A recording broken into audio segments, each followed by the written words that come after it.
Et bien voilà, bonsoir à tous les amis, j'espère que vous allez bien. Donc voilà, bon, c'est un nouveau décor. Je vous explique un petit peu. Dans le fond, j'ai déménagé. Voilà, maintenant je vis dans un nouvel endroit. Et donc voilà un petit peu à quoi ça ressemble. Donc maintenant, ça va être mon nouveau décor pour pour toutes les prochaines vidéos. Donc voilà un petit peu le nouveau. C'est pour ça que j'étais d'ailleurs très absent. C'est pour ça que voilà, j'ai moins fait de vidéos. J'ai aussi des problèmes avec mon ordinateur, comme vous l'avez vu. Mais bon, pour l'instant, on n'a pas complètement tout réglé, mais on continue les vidéos malgré tout. Et donc, on va parler dans cette vidéo du cas donc de résultats de la Ligue des champions de la CAF et de la Coupe de la CAF avec nos clubs algériens concernés, notamment le CS Constantine et le SM Alger, et aussi le Mouloudia d'Alger. Donc, on va voir un petit peu les résultats, les matchs retour, on va voir un petit peu les autres scores également, et on va voir les conséquences de chaque résultat. Alors, j'avais déjà annoncé, on le sait, on va commencer par la Ligue des Champions, cette défaite du Mouloudia d'Alger, 1-0, avec une équipe du Mouloudia d'Alger qui était vaillante, qui a voulu faire beaucoup de choses, qui a voulu être très combatif, elle a couru dans tous les sens, sauf que de l'autre côté, il y avait une équipe de Orlando Pirates qui était bien en place, qui ressortait les ballons proprement, qui a joué sur la contre-attaque, il y a quand même 22 tirs, et ça, encore une fois, on a revu un petit peu ça avec El Hilal du Soudan pour le Mouloudia d'Alger, et c'est souvent dans ces détails-là qu'ils ne vont pas réussir à avoir qui vont pas réussir à avoir leur victoire ou leur match nul, et ils perdent encore une fois 1-0. C'est le seul tir cadré d'Orlando Pirates. C'est le seul tir cadré, et on sait que cette équipe d'Orlando Pirates, elle est dure à jouer chez elle. Et là, le fait que le Mouloudia perde 1-0 montre tout simplement les limites de l'effectif, les limites du championnat algérien, les limites du Mouloudia, les limites de l'entraîneur. Et 22 tirs, 5 cadrés, quelle inefficacité quand même. Et là, le problème, c'est que le Mouloudia d'Alger va jouer je pense la semaine prochaine, si je ne me trompe pas. C'est le 9, donc mercredi 9 avril, à midi, en Afrique du Sud. Alors midi, heure de Montréal, donc 5 heures algérienne. Ça va être dur pour eux. On sait que se déplacer en Afrique du Sud, c'est pas très simple.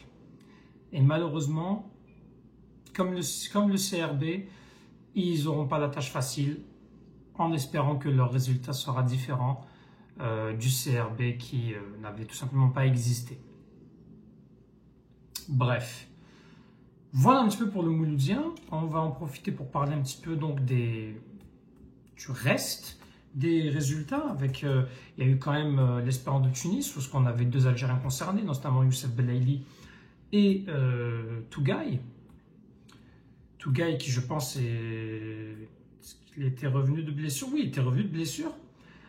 Alors, Tougaï et Belaïli qui ont été impuissants face au Mamelodi Sundowns, aussi un club phare d'Afrique du Sud. Défaite 1-0, un but de Peter Chaloulil. Voilà un petit peu donc pour cette défaite. L'Espérance de Tunis a encore toutes leurs chances, qui vont jouer donc à domicile en Tunisie. On souhaite pour Belaïli et son coéquipier Mohamed Amin Tougaï d'aller le plus loin possible en Ligue des champions africaine. Sinon, le Pyramids, club égyptien, a battu 4-1 l'AS FAR de Rabat du club marocain. Et puis le Ahli qui a battu donc Al Hilal du Soudan. Voilà, les matchs retour, c'est le 8 avril et le 9 avril. Et on espère que Mouloudia va, pourquoi pas, aller créer l'exploit, même si, voilà, la Ligue des Champions, c'est un autre niveau. C'est pas la Coupe de la CAF. Et on sent qu'il y a une différence flagrante.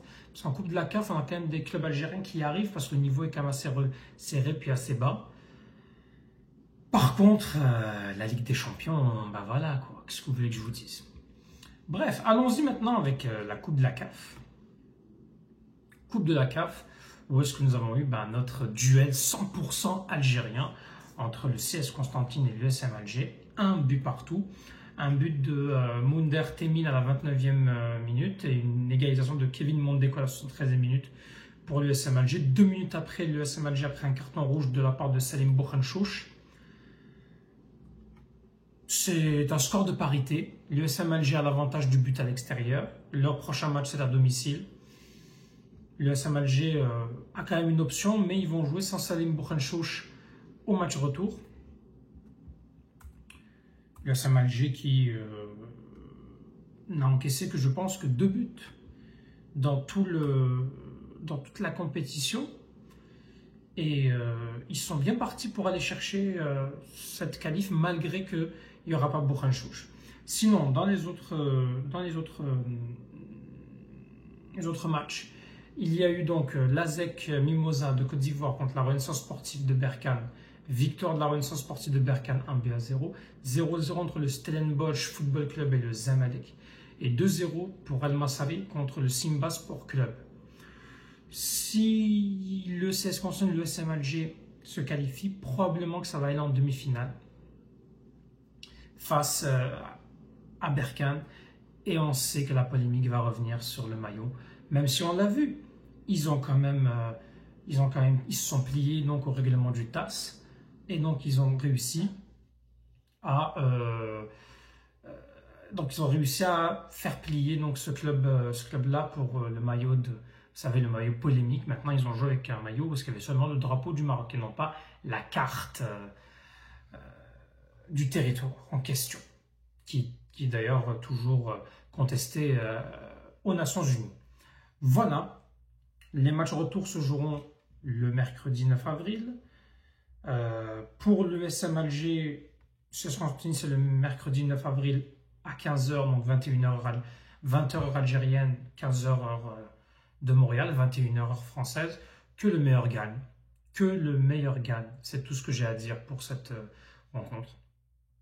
Donc voilà.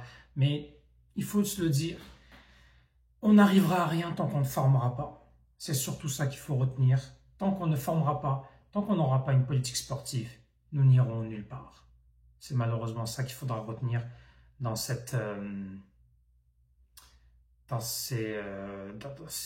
compétitions africaines, parce que nous avons des clubs algériens qui font des exploits, mais nous n'avons pas de base, nous n'avons pas de club solide, comme pourrait l'avoir l'Égypte avec le Ahli, le Zamalek, l'Espérance de Tunis pour la Tunisie, le Wydad Casablanca et la Renaissance sportive de Berkane. Bref, il y a beaucoup de travail à faire pour les clubs algériens et on espère de sitôt quand même avoir de meilleurs résultats. De toute façon, on va le voir hein, avec Bouguera va prendre les jours locaux, il y aura une équipe 100% locale en espérant qu'on puisse en tirer quelques-uns. On affronte la Gambie au mois de mai. C'est ça. Voilà un petit peu pour le football local. Mais il faut former. Il ne faut pas tarder. Bref, mettez en commentaire ce que vous avez pensé. Est-ce que vous pensez que le Mouloudia va passer ou non au match retour? Et qui pensez-vous qui va passer entre l'USM Alger et le CS Constantine? Dans tous les cas, un club algérien qualifié en demi-finale de la Coupe de la CAF. Merci à vous et Tahel Jazer, une pensée à nos frères et sœurs en Palestine occupée.